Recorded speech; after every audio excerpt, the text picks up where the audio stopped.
Muito bem, então nós vamos ver agora sobre a luta contra o mundo. Então, logo de cara, quando o Tanqueray vai explicar sobre o mundo, ele já nos tira uma grande dúvida sobre o que é o mundo, que nós confundimos muitas vezes. Nós muitas vezes entendemos que o mundo seria o conjunto das coisas criadas, e não é isto. O mundo não é o conjunto das coisas criadas. O que é o mundo, então? Então, o Tanqueray explica. O mundo de que neste lugar se trata não é o conjunto das pessoas que vivem na Terra, entre as quais se encontram juntamente almas escolhidas e ímpios. Então, veja que ele já começa pessoalizando a coisa. Ele fala de pessoas. Então, o mundo não se trata de pessoas, do conjunto das pessoas, porque são as pessoas que fazem as coisas. São as pessoas que estão exercendo a sua vontade na criação. São as pessoas que estão fazendo isso. Ou seja, as coisas em si, elas não têm nenhum poder manifesto. Ou seja, o que uma pedra, qual o poder que uma pedra tem para poder tirar o homem do caminho reto da espiritualidade? Que poder uma mesa ou um objeto qualquer, um celular, que poder os objetos têm em si mesmos de nos afastar do caminho da vida espiritual? Não, são as pessoas que com a sua vontade, não é, exercendo a sua vontade, podem nos atrapalhar no caminho da vida espiritual. Então, do que se trata o mundo? Então, o mundo é o complexo daqueles que são opostos a Jesus Cristo e escravos da tríplice concupiscência. Então, ou seja, existe o grupo daqueles que são escravos da tríplice concupiscência, são opostos a nosso Senhor Jesus Cristo, fazem resistência a nosso Senhor Jesus Cristo, fazem resistência à santa religião. Então, o conjunto de todas essas vontades, de todas essas pessoas cujas vontades estão voltadas contra nosso Senhor Jesus Cristo, em oposição a Ele, então é isso que nós chamamos de mundo. Isto é o mundo. Então, são, pois, então ele faz um elenco aqui, de 4 grupos. Primeiro, os incrédulos. Os incrédulos, porque são hostis à religião, precisamente porque ela condena o seu orgulho. A religião condena, a prática da religião vai condenar os orgulhosos, vai condenar a sensualidade. A sensualidade não é um ser, não é uma coisa que está aí e de repente nos pega e a gente cai. Percebe que são as vontades dos homens que os homens, perdão, vou reformular a frase. Então são os homens que, exercendo mal a sua vontade, vão agir de tal forma que vai praticar, por exemplo, a sensualidade, o orgulho, etc. Então, tudo isso gera o melhor. Muitas coisas que estão no mundo, que estão na criação, o mundo no sentido de criação, muitas coisas que estão na criação vão acabando fazendo parte disto, dessas vontades que estão mal direcionadas. Então, aí você junta, por exemplo, uma balada, por exemplo. Imagina o que não movimenta uma balada. Só um exemplo, para citar um exemplo. Então, você imagina toda a organização, uma diretoria, né? Imagina quantas pessoas não se envolveram em vontade para que aquilo fosse realizado. e depois a quantidade de pecado que se originou, não é, de uma situação desta. Percebe? Então, isto é o mundo. Ou seja, é tudo aquilo que está contra nosso Senhor Jesus Cristo. Tudo aquilo que entra em oposição ao nosso Senhor Jesus Cristo.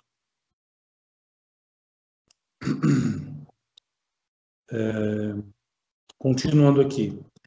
Então, está dizendo que os incrédulos são hostis à religião, precisamente porque a religião condena o orgulho, condena a sua sensualidade, condena a sua sede imoderada das riquezas. Então, ou seja, a religião ela vai combater tudo isso. Então, a pessoa que pratica todas essas coisas, então ela vai se sentir meio que ofendida com a prática da religião. Então, ela vai combater a religião. Segundo grupo, os indiferentes. Os indiferentes não querem saber de uma religião que os obrigaria a sair da sua indolência, ou da sua moleza. Então, são os indiferentes. Então, a religião, ela obriga as pessoas, ela cobra, essa palavra é melhor, ela cobra dos indolentes uma postura mais firme, uma postura mais reta em relação à vontade. Eles não querem. Eles querem continuar assim, porque é fácil. Para nós que estamos caminhando na vida espiritual, para nós que já temos um certo conhecimento da vida espiritual, é fácil ou é difícil? É mais fácil viver no mundo ou é mais fácil viver na religião? É lógico que é mais fácil viver no mundo. É óbvio. A coisa mais simples é viver no mundo. É viver como um mundano. A vida espiritual requer de nós uma certa coragem, uma força, uma luta constante, diária. E já no mundo, não. O mundo não vai nos arrastando. A nossa vontade vai ficando cada vez mais mole, cada vez mais fraca. E quando a pessoa ela gosta dessa situação, ela começa como o filho pródigo, que chega um determinado momento que ele olha para a comida dos porcos e começa a ter vontade de comer aquela comida dos porcos. Então, o mundanismo vai entrando na nossa vida mais ou menos assim. Então, nós olhamos para as porcarias, né, que são frutos do mundanismo, e começamos a querer gostar daquilo. Nós queremos também comer deste alimento do mundo. Então, nossa vontade vai ficando enfraquecida. Nós vamos ver o porquê mais para frente. O terceiro grupo, os pecadores impenitentes. São aqueles que assumem, né, que são pecadores. Eu sou pecador e ponto final. Os pecadores impenitentes, que amam o pecado, que amam o seu pecado. Porque eles amam o seu pecado porque amam o prazer e não se querem desembaraçar dele. Ou seja, eles não querem se afastar do pecado. Eles não querem que o pecado esteja longe dele. Ele gosta do prazer que o pecado traz. Ele gosta. Ele não quer sair disso. Ora, aqueles que praticam a santa religião, a sua prática também vai cobrar deles uma postura diferente. E aí vai haver mais uma guerra. Ele elenca ainda mais um outro grupo. Os próprios mundanos, que podem até crer na santa religião. Vai à missa todo domingo, reza o terço em família, aquela coisa toda. Ou seja, que até pode praticar a religião, mas aliando-a ao amor do prazer, do luxo, do bem-estar, e que por vezes escandalizam os irmãos crentes ou incrédulos. Ou seja, até os incrédulos se escandalizam muitas vezes pelo modo como esses praticantes agem. Aquelas frases assim que a gente vai na missa todo domingo, como é que faz? Como é que ele age? Olha como é que fulano está fazendo. E vai na missa todo domingo. E diz que vai na missa todo domingo. Bom,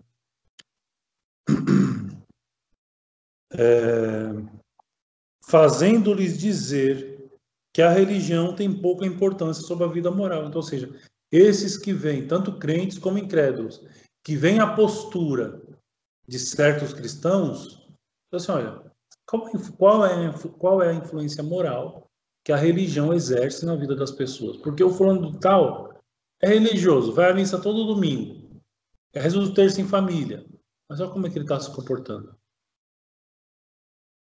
Então, ou seja, a religião, ela tem de fato o poder de nos atrair moralmente?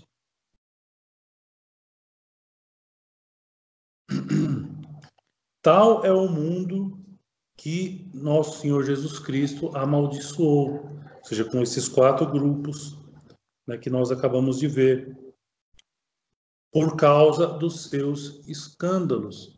Diz nosso Senhor no Santo Evangelho: ai do mundo por causa dos escândalos. Ai do mundo por causa dos escândalos. Não ai da criação, ai do mundo. Ou seja, ai dos incrédulos, dos indiferentes, dos pecadores impenitentes, dos mundanos. Ai do mundo por causa dos escândalos. E do qual São João disse que estava todo inteiramente mergulhado no mal. O mundo de São João, o mundo está todo posto no maligno. O mundo está todo posto no maligno. Aí depois no livro tem as citações. Esse é o parágrafo 210 ainda. 211, tudo bem. Então, já deu para perceber que existem aqui 2 frentes. Uma frente que gosta das coisas do mundo. Poderíamos dizer até que existem 3 frentes, por causa desse 4º grupo aqui que ele elencou. 2 principais, ou seja, daqueles que estão no mundo e não fazem a mínima questão de sair do mundo. E existe aquela outra frente que vive no mundo porque não tem como sair dele, está no mundo, mas não é do mundo, mas não tem uma vida mundana e combate a vida mundana. Então, ou seja, os mundanos vão então combater a religião e aqueles da religião vão combater o mundanismo.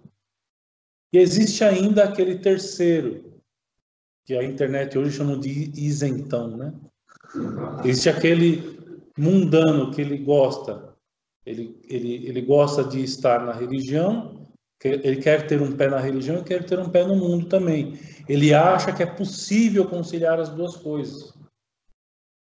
O mundano, o mundano cristão, vamos chamar assim, ele acha que é possível conciliar essas 2 realidades, o mundo e a religião.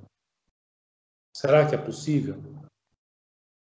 Bom, o Tanqueray ele continua o texto dizendo dos perigos. Quais são os perigos? Nós já sabemos então, nós já começamos a perceber dessa realidade, de que há um combate, de que vai haver uma divergência entre aqueles que são mundanos e aqueles que são religiosos. Mas qual o perigo? Por exemplo, para quem é religioso, para quem vai à missa todo domingo e quer viver uma vida espiritual, quais são os perigos do mundo? Certo? Então vamos lá.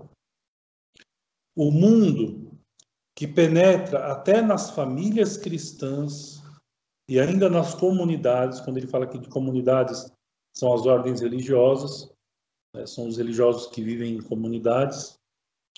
Então, ou seja, o mundo penetra até nas famílias cristãs e nas comunidades, nas ordens religiosas. E isso não é segredo nenhum para nós. Ou seja, nós que procuramos crescer o mínimo na vida espiritual, nós começamos a perceber claramente essa má influência do mundo nas famílias, na igreja, por exemplo, nas ordens religiosas. A gente percebe claramente isso. E como é que isso se dá? Pelas visitas que se fazem ou recebem. Veja, o contato com as pessoas, pelas visitas que nós fazemos aos outros ou que nós recebemos. Então veja só, quem nós estamos recebendo em casa?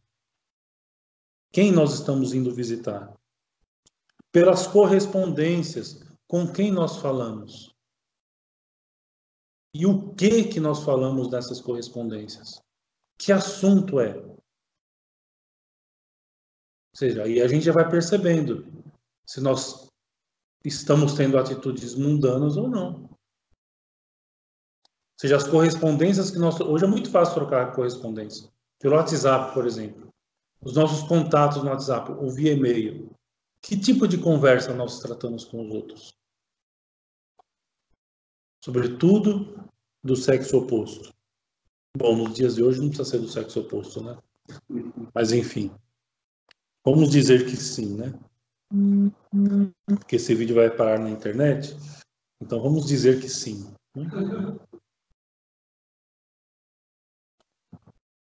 Pela leitura dos livros e dos jornais mundanos. O que nós estamos lendo? Veja que quem escreveu o livro, quem escreveu o jornal foi uma pessoa, ou várias. Percebe que tudo aquilo que a gente chama de mundo, que nos atrapalha na vida cristã, quando a gente vai olhar a fonte, é uma pessoa. Tem a vontade de uma pessoa ali. Certo? Então, a leitura dos livros, jornais mundanos. Então, tudo isso é um grande obstáculo à salvação e à perfeição. Por quê? Porque desperta e atiça em nós o fogo da concupiscência, seduz-nos e aterra-nos. Lembra? Bom, alguns não vão lembrar porque não viram ainda. Mas eu sempre tenho dito que a nossa natureza está inclinada mais para o mal do que para o bem. Certo? Então, se nós nos permitimos todas essas leituras, esses contatos, essas correspondências, se a gente permite tudo isso, ora, a nossa vontade uma hora vai fraquejar. Porque nós estamos mais inclinados para o mal do que para o bem. Então, corremos o perigo, sim, de cairmos. São Paulo vai dizer: você que julga estar em pé, cuidado para não cair. Desconfiar de nós mesmos é sinal de humildade. Nós não podemos ter aquela confiança cega em nós mesmos. Não, eu vou conseguir. Você que julga estar em pé, cuidado para não cair. Então, se nós deixamos-nos ser seduzidos por todas essas vontades, que vamos chamar de vontades mundanas, nós vamos perecer. Diz o Salmo: cum sanctis eres, cum pervertis perverteres. Com santos sereis santos, com perversos pervertereis. Então, ou seja, qual que seria o caminho aqui? Para já dar uma antecipada, né? O que seria o caminho aqui? Se eu acabei de afirmar que quando nós vemos essas coisas ditas mundanas, que atrapalham a nossa vida espiritual, se nós vemos no fim da linha uma vontade de uma pessoa que produz aquilo, ora, do outro lado, do lado da santa religião, tem que haver outras vontades que estão fazendo frente àquilo. Qual o grande problema, sobretudo dos nossos dias?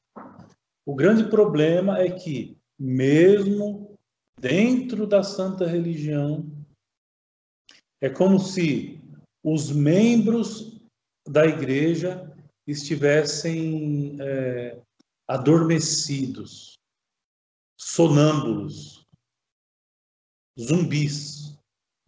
Gostei, zumbis. Católicos zumbis. Ou seja, estão como que mortos.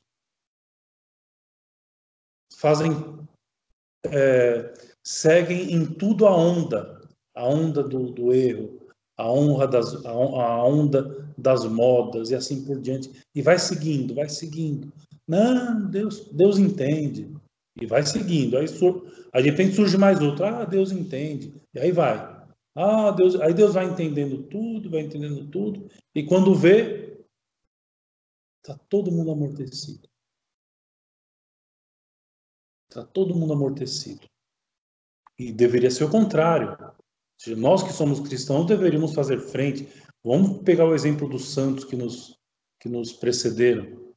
Sobretudo aqueles santos dos primeiros séculos que deram seu sangue por nosso Senhor Jesus Cristo. Que morreram mártires. Vamos pegar o exemplo deles. Então, as coisas do mundo seduz-nos pelas suas máximas, pelo estadear de suas vaidades e pelos exemplos perversos. Aí ele vai explicar cada um. Pelas suas máximas, que estão em oposição direta com as máximas evangélicas. Veja, mais uma vez ele diz: as máximas do mundo estão em oposição direta com as máximas do Santo Evangelho. Vamos colocar uma coisa na nossa cabeça e no nosso coração. Não há conciliação. Nosso Senhor Jesus Cristo não veio conciliar o mundo e a vida cristã. Ele não veio para conciliar. Nosso Senhor mesmo fala no Santo Evangelho: eu não vim unir, eu vim destruir. Eu vim causar a desunião. É pai contra filho, é mãe contra filha, e assim por diante. Então, ou seja, há uma divisão. Nosso Senhor não veio conciliar. Então, se nós falamos de coisas do mundo e coisas de Deus, é racha. Não tem como unir essas coisas. Nós vamos ver mais para frente que ele vai fazer algumas citações interessantes. Então, há uma oposição direta das máximas do mundo com as máximas evangélicas. E, com efeito, o mundo elogia a felicidade dos ricos. E o que o Evangelho fala sobre os ricos? Que é difícil um rico entrar no reino dos céus. Elogia a felicidade dos fortes e até dos violentos. Aprendei de mim, que sou manso e humilde de coração. O mundo não quer saber disso. Dos filhos da fortuna, dos ambiciosos, dos que sabem gozar da vida. Então, o mundo elogia todas essas pessoas, daqueles que sabem gozar da vida.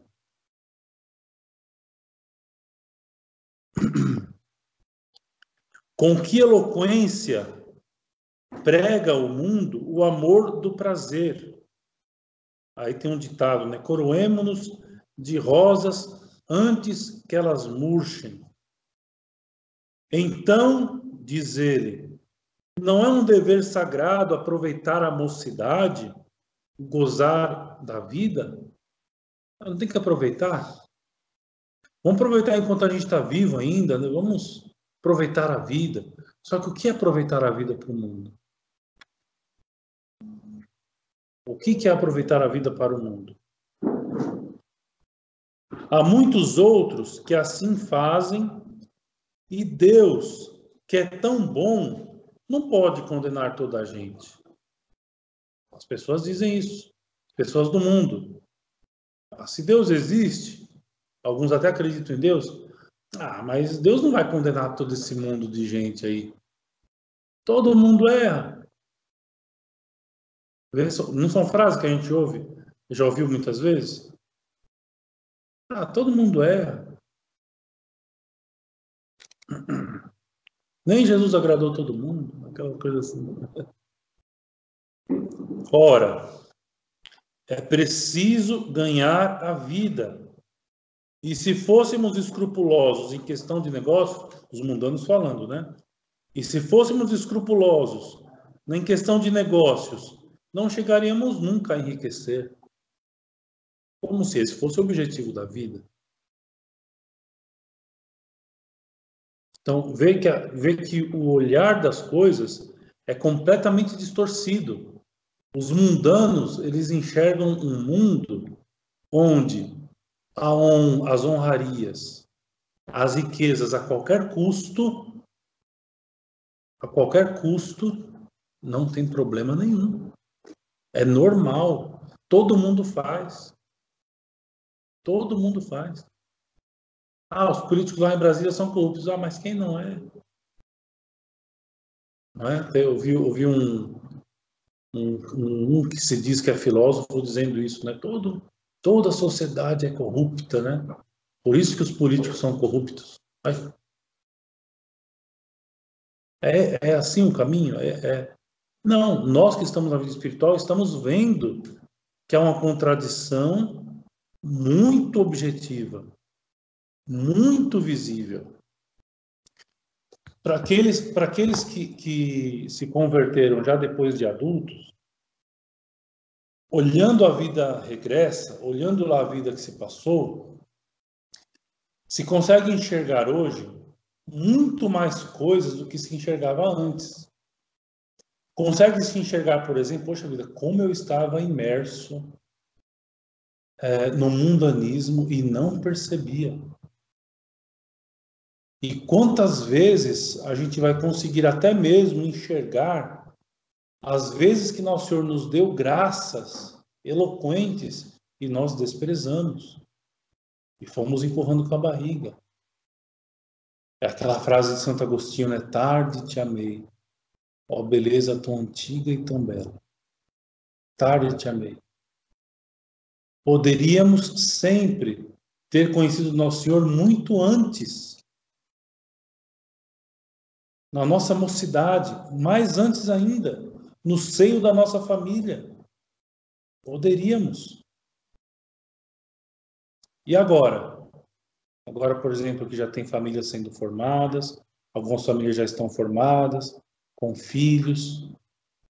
Nós estamos preparando os nossos filhos para fazerem um combate frontal contra o mundo, contra as coisas mundanas?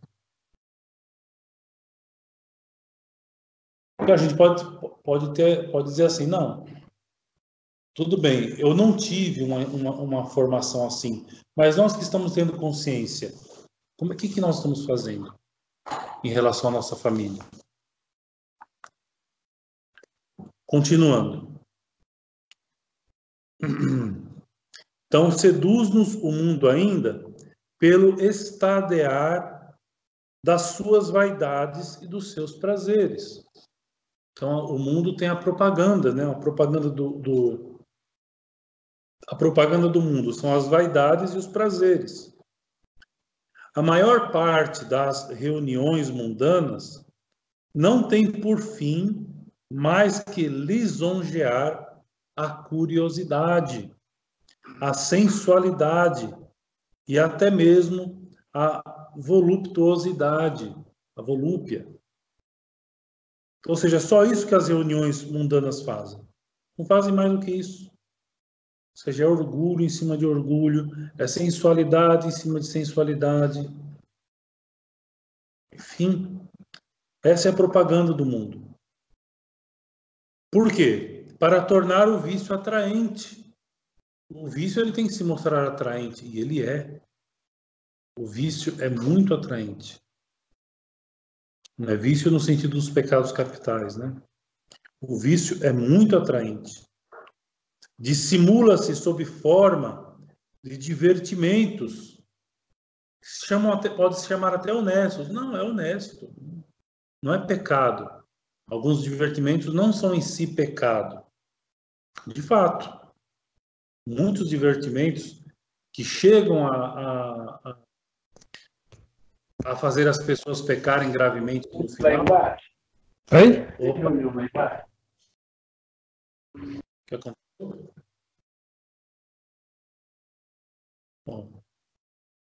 Bom, enfim, me atrapalhei agora. Sim.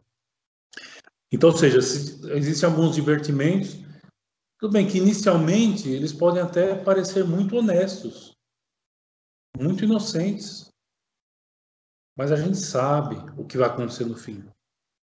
A gente não é bobo, a gente não é tonto, a gente se conhece também. Não tão perfeitamente às vezes, mas a gente sabe o que pode nos fazer cair. A gente sabe. Então, esses divertimentos se chamam honestos até, mas não deixam de ser perigosos tantas vezes. Como vestidos decotados, danças, algumas delas, sobretudo, que não parecem ter outro fim senão favorecer olhares lascivos e enlaces sensuais. Não vai dizer que é mentira? Se as coisas são agradáveis, são retas, as mulheres usarem decotes, essas danças mundanas, é normal. A gente olha assim, não, é normal. É um divertimento simples. Não é uma propaganda formal da sensualidade. Vai dizer que não. É normal, é tranquilo isso aí. Não tem pecado nenhum. Então, ou seja, nos atrai nessas coisas. A sensualidade, ela nos atrai. Nos atrai muito. A sensualidade é como que a propaganda do mundo, do mundanismo. Ainda o mundo nos seduz com os maus exemplos. Então, os maus exemplos não vêm, infelizmente, senão aumentar ainda mais o perigo. Os maus exemplos. Quando se vêem tantos jovens que se divertem, então a gente vê que os jovens vão se divertindo, que mal tem? Deixa os pobrezinhos se divertir, coitadinhos. Deixa eles se divertirem, não tem mal nenhum em se divertir. Vê, mau exemplo. A gente gosta do mau exemplo. A gente olha o mau divertimento, a gente sabe onde vai dar aquilo e fala, que mal tem? Deixa os pobrezinhos se divertirem. Tantas pessoas casadas, infiéis aos seus deveres, aos deveres de Estado. A gente olha e fala assim, poxa vida, o fulano lá que é meu amigo, ele age assim, eu vou começar a agir também. A gente olha o mau exemplo e fica invejoso desses maus exemplos. Tantos comerciantes e homens de negócios que enriquecem por meios pouco escrupulosos. É forte a tentação de nos deixarmos arrastar a semelhantes desordens. Ou seja, grandes empresários ou comerciantes simples que crescem fazendo nota fria, etc. Todo mundo faz. A resposta, né? Quando alguém indaga, não, mas isso não é errado. Todo mundo está fazendo, todo mundo faz. Todo mundo faz, né? Como se fosse a regra, né? Todo mundo faz, então vamos fazer também. Que loucura é essa? Não é assim. E depois, o mundo é tão indulgente para com as fraquezas humanas. O mundo é indulgente, que parece dar-lhes alento. Por exemplo, um sedutor, vê o vício, já existe um vício nessa palavra. O sedutor, é chamado de um homem galante. Vê? Ameniza, né? O mundo vai chamar de homem galante. Um financeiro, um comerciante que enriquece por meios pouco honestos, ele é esperto. O mundo já vai amenizar, ele é esperto. Não é errado o que ele está fazendo, ele é esperto. Ele está sendo mais esperto que os outros. Um livre pensador é um homem sem preconceitos, né? Que segue as luzes da sua própria consciência. Parece um professor de faculdade falando, né? Quantos se sentem alentados ao vício por apreciações tão benignas como essas?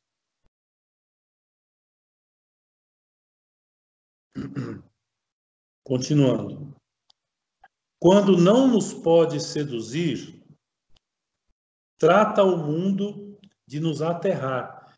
Então, ou seja, o mundo, lembra que ele falou no início, o mundo ele nos seduz ou então ele vai nos aterrar. Então nós já vimos como é que ele nos seduz.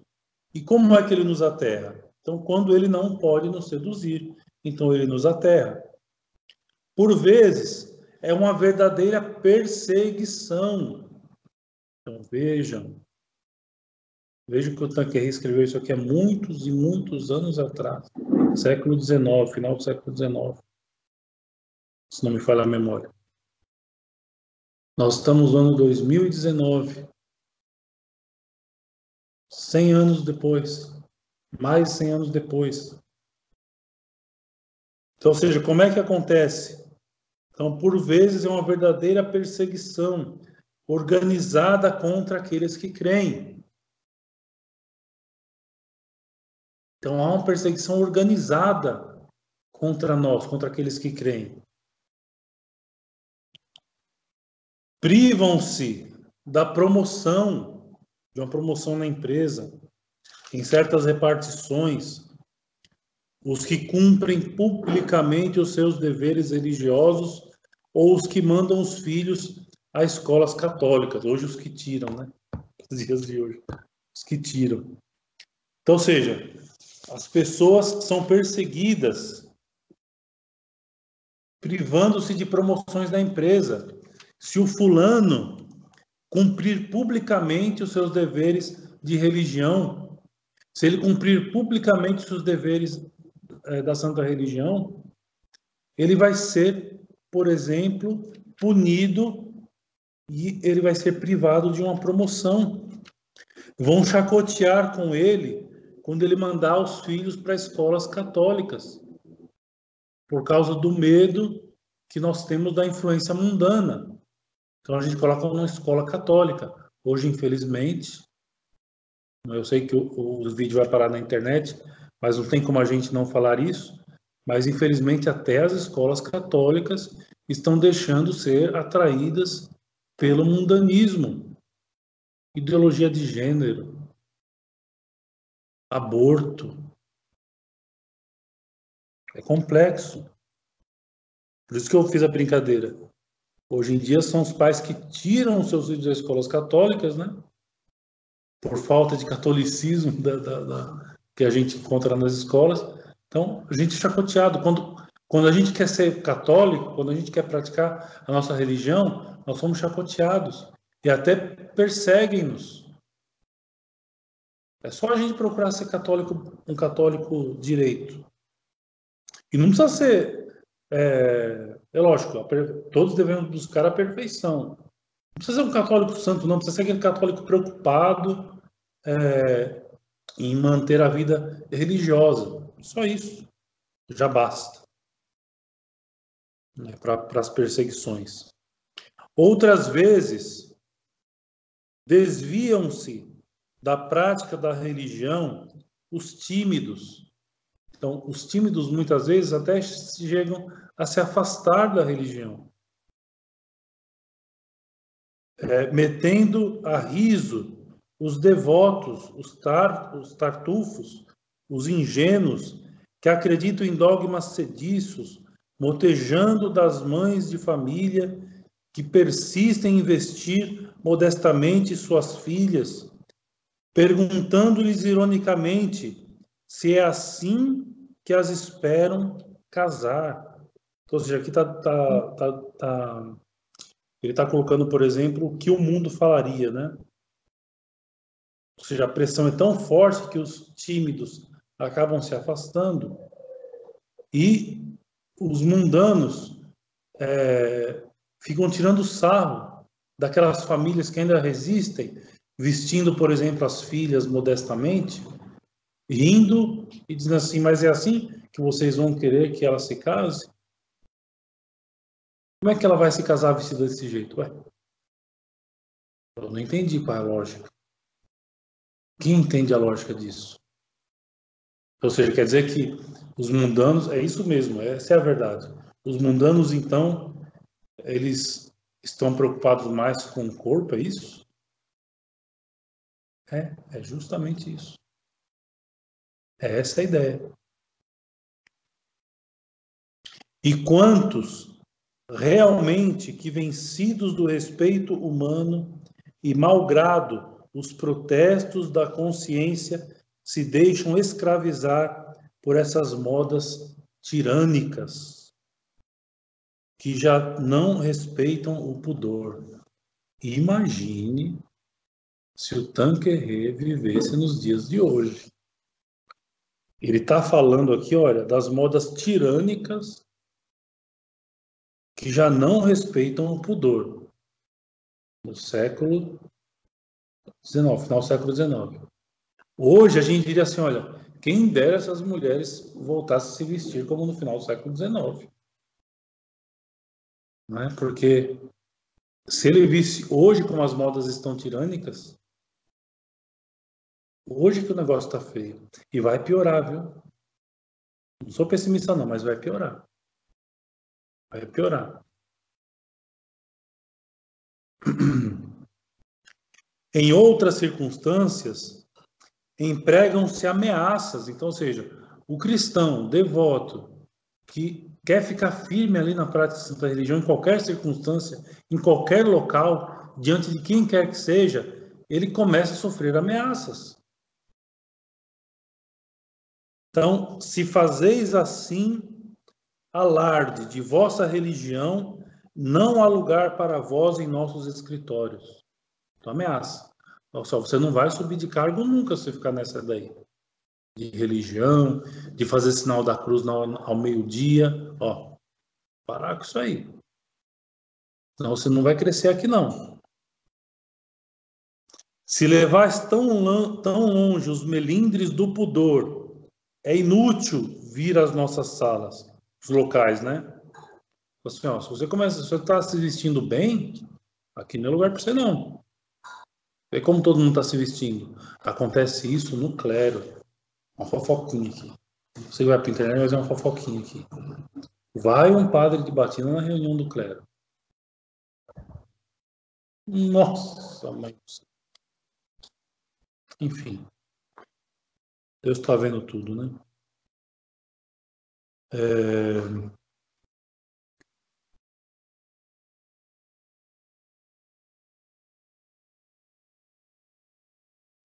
Se sois tão escrupulosos, não vos posso empregar no meu serviço. Ou seja, lá em São Paulo, por exemplo, eu acompanho um caso de um casal que não conseguia ter filhos, e aí eles partiram então para adoção. Então, eles eram muito devotos, um casal muito devoto. Aí eles foram fazer uma entrevista lá, que é feita. Quando o juiz percebeu a religiosidade dos pais, que eram muito católicos, eles negaram a adoção. Negaram, simplesmente negaram. Absurdo. Chegaram até a entrar com processo, tudo, mas não dá em nada. Porque eles usam uma desculpa esfarrapada qualquer, que não tinham condições por causa de tal outra coisa, e não vão falar que é por causa da religião, porque não é perseguição religiosa. Mas eu já vi. E não é só a Igreja Católica que está passando por isso, não. Muitos protestantes também chegaram a fazer acusações desse tipo. Que quando vão fazer uma adoção, são impedidos por causa da prática da religião. Tá assim a coisa.